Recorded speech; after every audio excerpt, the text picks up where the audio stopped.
Again with the Mishnah on the bottom of Yutes Samad Beis. Zok the Mishnah, Bikish lis namnem.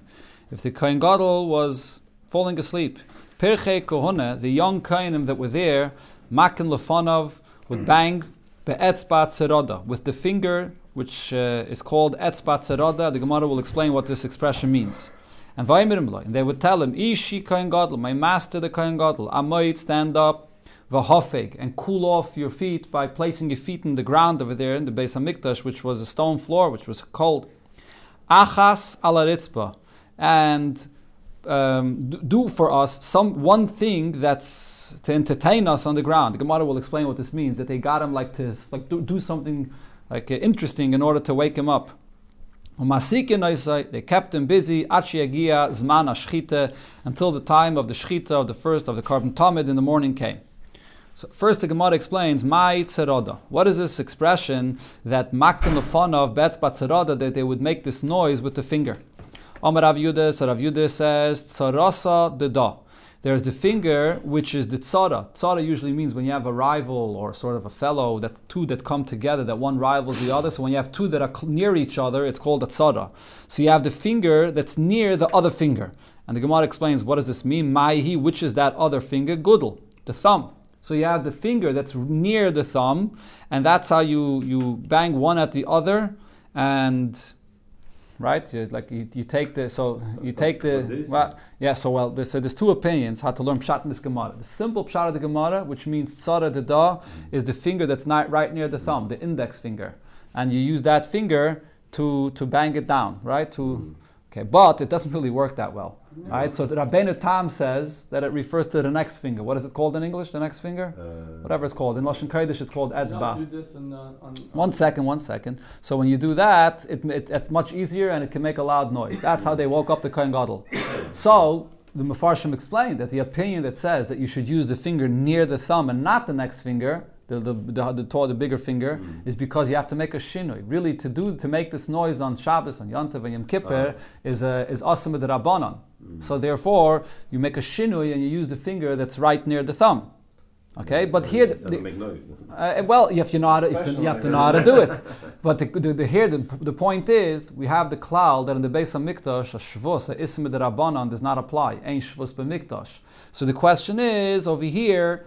Is there a need? Is there a need to use that middle finger in order to make the noise? Or could you do it with a shinui and make the same loud noise? If you need to, then you're allowed to do something even which is asam d'Rabbanan in the Beis HaMikdash.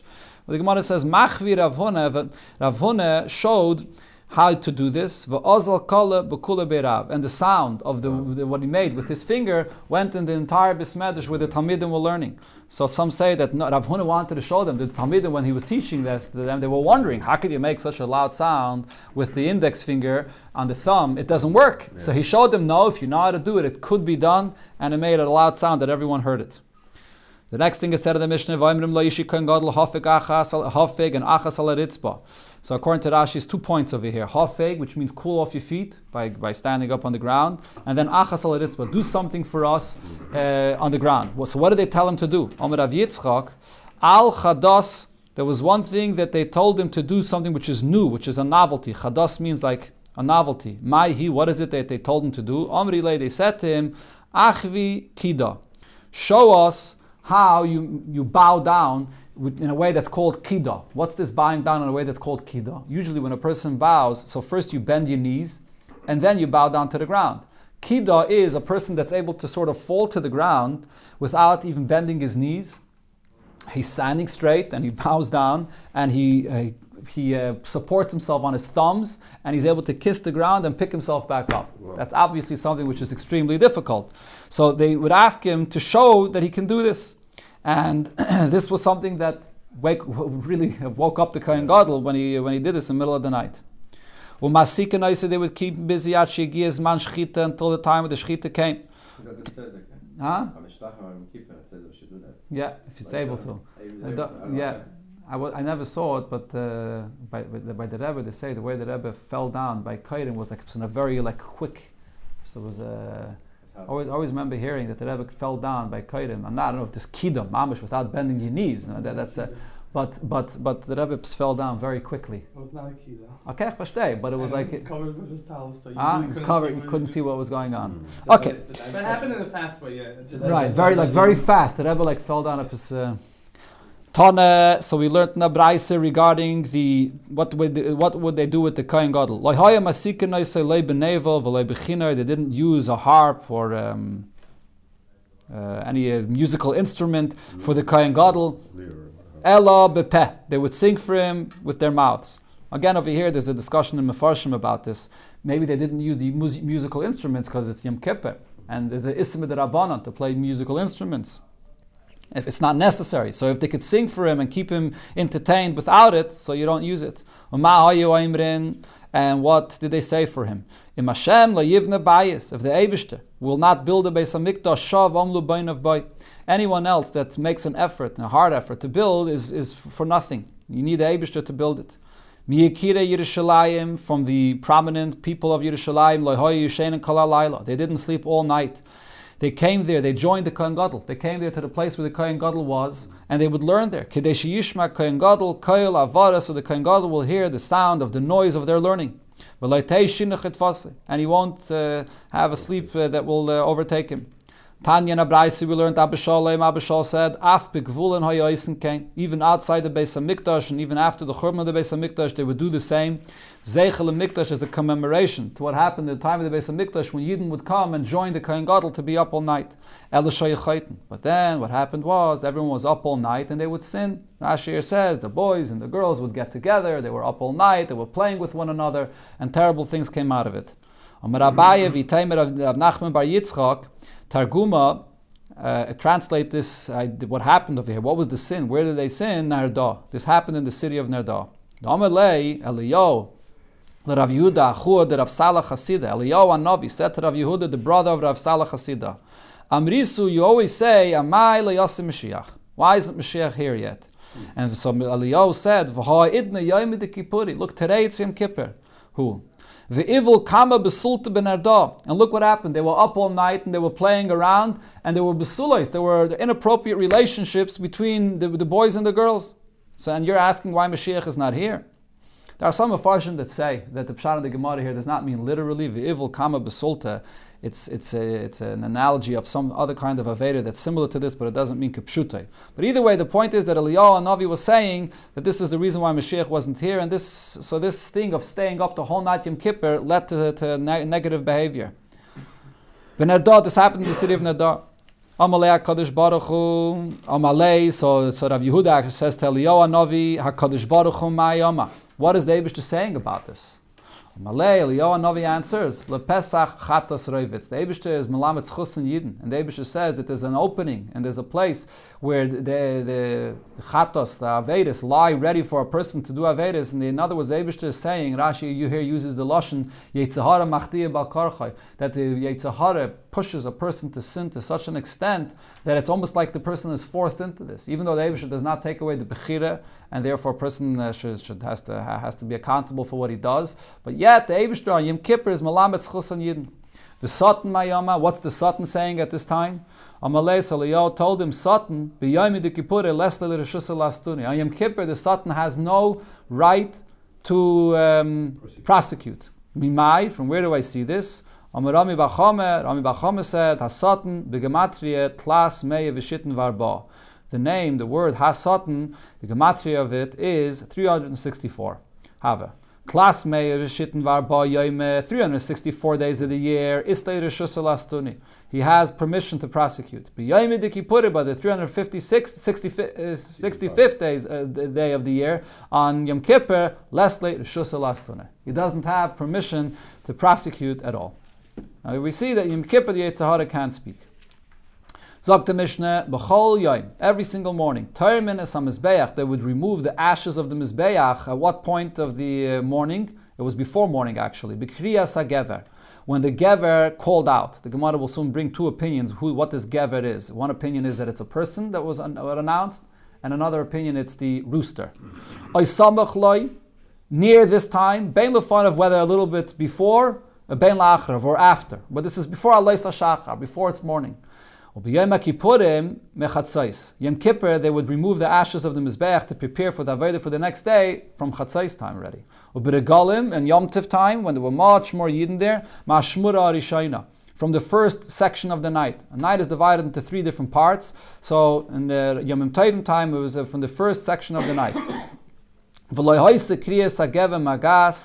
And in that time, this refers to Yom Tiv. In Yom Tiv time, so when the Kriyas HaGever was, the announcement of the Gever was, At Shoisa Azara Meleya Yisrael. Already before morning, it was still dark, and the Azara was already filled with all the Yidden that came for the Yom Tiv. So here the Gemara is going to first bring the halachas b'negeh to the karbanis that are burning on the Mizbeach the entire night. Right, that's what happened every day in the Beis Hamikdash. During the day, they would shecht and do the old avodah of the karbanis, but then all night, the parts of the behemoths were burning on the Mizbeach. The Gemara will talk about what happens during the night and connect it over here to the point of the Mishnah of removing the ashes of the Mizbeach. So Chatzais means Chatzais of at night, yeah. So Tanana Asam, we learned in the Mishnah in Zvachim. Eivarim shepokum al gabe ha-mizbeach. Any parts of the karbanis that like bursted and flew out of the mizbeach in the middle of the night. Al gabe ha-mizbeach. So what do you do with them? Do they have to be placed back on the mizbeach or not? So the Mishnah says, Kaidem chatzais, if it flew off of the mizbeach before chatzais, yachzer. So you have to put it back on the mizbeach to continue burning. And therefore, since the mitzvah of this burning on the Mizbeach is incomplete, so if you have any benefit of it, it's mi'ila. You're misusing something that belongs to Kachem. La'acha chatzais. But if it flew off of the Mizbeach after chatzais, lo yachse. You don't have to return it back into the Mizbeach. The mitzvah of it burning on the Mizbeach is done, and therefore ve'em ma'ilim bem. Once the mitzvah is done with it, and Rashi here brings, we learned this in the Gemara in Psachim, once the mitzvah is completed with it, there's no mi'ila. So then you can use it. Minan Emili. So the Gemara now brings the source for this. Why is it Dafka Chatzais? Why do I say that exactly Chatzais time? That's the cutoff time that I say that the mitzvah is done. And Rashi here explains, we'll see from the continuation of the Gemara, that we're not talking about a piece. There's three different possibilities. You could be talking about a piece from a carbon that's completely not, the fire didn't even catch onto it at all. It flew off of the Mizbeach without the fire connecting to it. So that for sure you have to put back onto the Mizbeach. Then you could have a piece of the carbon that is completely charcoal, coal. It totally burnt up. Right? That's also not what we're talking about over here. Over here we're talking about something that the fire began burning it, but it's not fully burnt into ashes. And that flew off of the Mizbeach. And here we're making a distinction. Before Chatzais, the mitzvah isn't done yet. After Chatzais, even if it's not fully burnt yet, the mitzvah is done. So what's the reason for this distinction? Why is the Chatzais the cutoff time that we consider it to be as if it's already fully burnt? So the Gemara brings the source. Amarav, Rav said, so from where do I know this? Amarav, because in one pasuk it says, Kol halayla vehikter. It should be burning the entire night. Leave the parts of the karbanis all night to burn. And another pasuk it says, Kol halayla vehedim. All night you can already remove the ashes of the mizbeach. Not that it's burning all night. On the contrary, you're removing the ashes from the mizbeach all night. So do you leave it to burn all night, or do you remove it already as ashes all night? So the answer is, Haketzat. How do I answer the contradiction of these two psukim? Chalkeyu, divide the night into half. Chetzi laktar, the first half of the night is made for the carbon, it's burning there. And the chetzi la'adam, from chatzais, further after chatzais, you remove the ashes of the mizbeach. Most of Rav Kahana, so on this interpretation of Rav Kahana asked the question, how could you say this? Now we come back to what it says in our Mishnah here. Every day, when would they take off the ashes of the mizbeach? When the gever, when it announces, near that time, whether before or after. But Yoma Kippurim, on Yom Kippur, when would they remove the ashes of the mizbeach? From chatzais in the middle of the night. From the first section of the night, even before chatzais. So the Gemara asks the question, if you're saying that there's a pasuk here, because we have the contradiction of the two psukim, so the pasuk is telling me that until chatzais you have to leave it to burn on the mizbeach, so heichi makdeminon. How are you allowed to go on Yomim Tovim when there's a lot of people and you want to be prepared? So you start and you take off the ashes from before chatzais. How could you take off the ashes from before chatzais? You have to leave the karbanis to burn until chatzais. Rashi takes out the words Veheichi ma'achrinon. The question, according the Gemara would be asking that on Yom Kippur, on a regular day, you wait until later, until closer to the morning to take off the ashes. So the question of the Gemara is, how do you wait until later if it's supposed to be from Chatzais? But Rashi says that that's not a question, because from Chatzais, you're allowed to take off the ashes, but you can do it later as well. So that's not a question. But Tosfos actually says that it is a question. Tosfos keeps the words Veichim Achrinan in, and Tosfos says, if you're allowed to take off the ashes from Chatzais, so we know the rule, Zrizin Magdimin Lemitzvahs, that you should be doing the mitzvah as early as possible. So why did they wait until so much later than Chatzais to take off the ashes from the Mizbeach? So therefore the Gemara brings a different pshat to explain the timing of when they took off the ashes from the Mizbeach. Elam Rabbi Yechanan, so therefore Rabbi Yechanan explains as follows. This Mishnah that we learned before in Zvachim, that something that flew off at the Mizbeach, so there's a difference at Chatzais time, and we had a contradiction of the two psukim here. The contradiction of the psukim, that's not the basis to divide the knife, to divide the night into half. That's not the basis of how we know that at Chatzais time you take off the ashes. So Rav Yechanan says a completely different pshat. And before I just say the pshat that Rav Yechanan says, Rashi explains the contradiction of the psukim before. There's a simple answer to that. If you're talking about parts of the karbanos that were fully burnt, complete ashes, so then you could remove them from the Mizbeach already from the beginning of the night.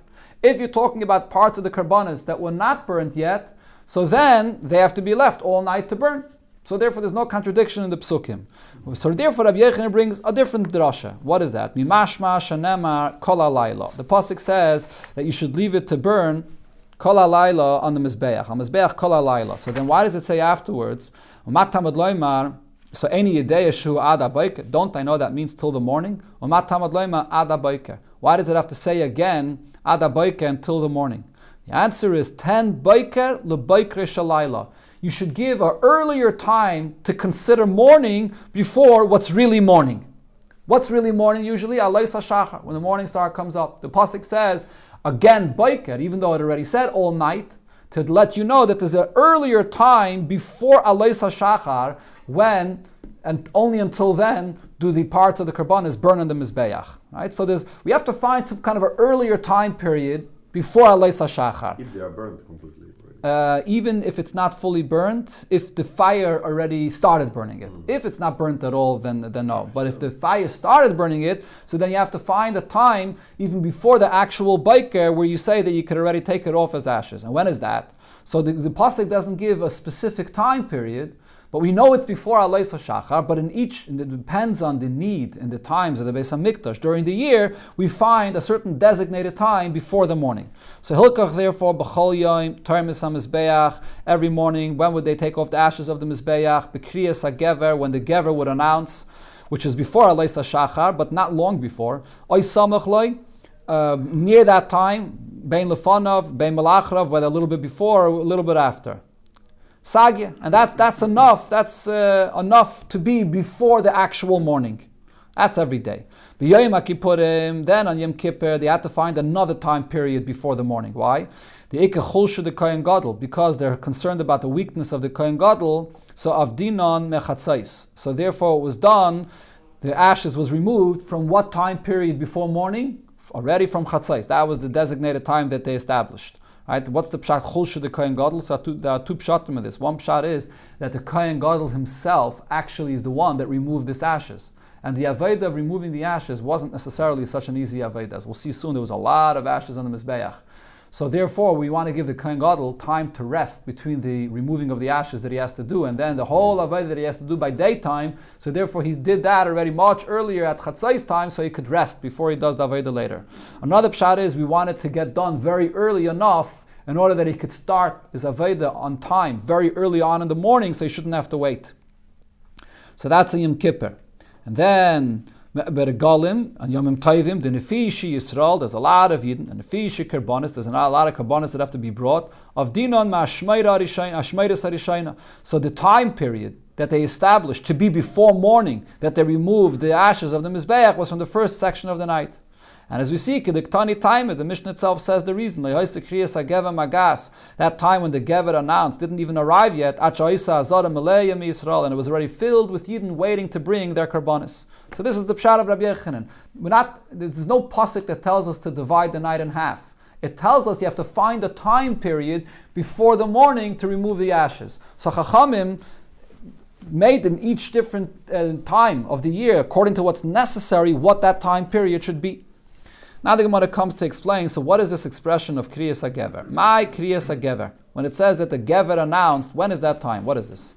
Rava Mar Kora Gavra. There was a person that was appointed to announce, to wake up everybody to come do the Aveda. Rab Shila says, Kora Tarnagayla. This means when the rooster cries. That's what it is in the morning. Rav Ikla la Asre de Rab Shila. So the Gemara says the story of where this argument between Rav and Rab Shila happened. So Rav came to the place of Rab Shila. The usual interpreter that was there to explain what Rab Shila was saying was not available, and therefore, Kam Rav alei. So Rav got up, and he served in that position to interpret and explain the halachas that Rab Shila was teaching. And V'kama Farish, and Rav Shila taught this halacha of Kora HaGever, and Rav explained, my Kriyas HaGever, Kora Gavra. Kriyas HaGever means that there was a person that was appointed to announce for everyone. Amalei Rav Shila, when he heard this, said, V'leime ma Kora Tarnagayla. Why don't you explain that it's a rooster that wakes everyone up, not a person that was appointed? Amalei, Rav responded to him with the following saying, Above l'chari. If you blow a flute and you play music for free people, for more prominent people that understand the beauty of music, zemer. So they appreciate the song of what you play with a flute. Legardoi. If you play music for weavers that have no understanding of music, of the musical notes, loi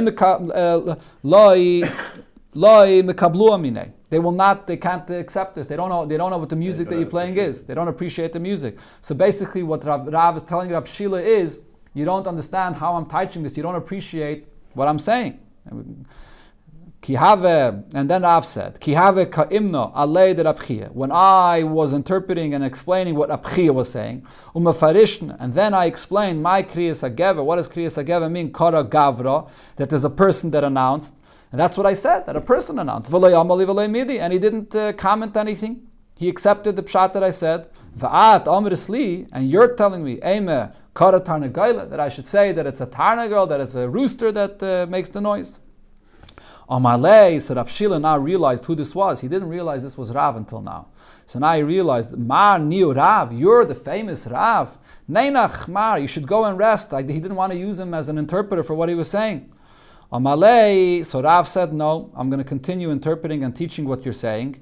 Because Amri Inchi, people say, Eat tagresle, if you're hired for someone to work for him, puts Amre. Once he hires you, you have to be ready to work for him and do any work for him, even to comb his wool, to do even a job that you didn't expect, even a job. But now that I'm hired for you, I'll finish my job to interpret your words.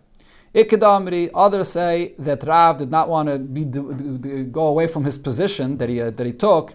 Because this is what he told Rab Shila, you have to go up in Kedusha and not down. So if I was appointed this job, if you're going to remove me and you'll place someone that's lower than me, so you're going down. So therefore I'm going to remain in this position. Tanya Kava say that Rav, in one Braisa we learned like Rav, and Tanya Kava say that Rab Shila. In another Braisa we learned like Rab Shila. Tanya Kava say that Rav, in one Braisa we learned like Rav, because it says Givini Kruz. A person by the name of Givini would announce in the morning of the Beis HaMikdash. And Mahu Oimer, what would he say to wake up the Kainim? Imdu Kainim lavidaschem, get up Kainim to your Aveda, Uleviim luduchanchem, the Leviim to get up on the platform where they would sing the Yisraelim amatchem, and the Israelim that would have the Maimed where they would daven at the times of the Karbanis. Vayakoiloi nishma, and the voice of this announcer, Givini, would be heard so far b'shalish parsois, 3 parsois away. And Maisa b'Agrifis HaMelech, there was a story with Agrifis, a king, Shayabah b'derech, that was traveling on the way, V'shama koiloi b'gimel parsois, and he heard the voice of this announcer 3 parsois away. Ukeshabala Beisa, when he came home, Shigaloi matanis, he sent him gifts because he was so impressed by what he did. V'afal pikein, yet even though the voice of this announcer of Gvini was so loud, Kohen Gadol mishubach mimeno, the sound of the Kohen Gadol when he said when he was his voice in the Aveda, the Beis Hamikdash Yom Kippur, was even greater. Because the Master said, "V'kocha ukvar omar," when he already said, "Ona Hashem." When the Kohen Gadol would say, "Ona Hashem," by the vidui that he said by his Aveda and Yom Kippur, so he said it, and it was so loud, "V'nishma koiloi b'Yerichai," that the voice of the Kohen Gadol was heard all the way from Yerushalayim to the city of Yerichai. Not sure how many miles that is. Yeah, that's a long. What, 20 miles? Something? At least. Okay, unbelievable. How loud. This sounds like a supernatural voice that Eibishter gave him on Yom Kippur, that it should be heard so far. And they didn't have a loudspeaker. Right. Right here the Gemara says the measurement in parsais. Yerushalayim liyericha yud parsi, 10 parsais. V'afal gav, the hoche ikke chulshe, v'hocha leke chulshe. And the Gemara says the chiddush of the voice of the Kohen Gadol is even greater because hocha, the daytime, when the Kohen Gadol did his Aveda, there's a chulsha, which means the person is weaker. During the day, he's working so hard, so the Kohen Gadol is weaker. And v'hacha, the person the gvini that are announced in the morning, so he's not so weak. But nevertheless, the Kohen Gadol's announcing was higher.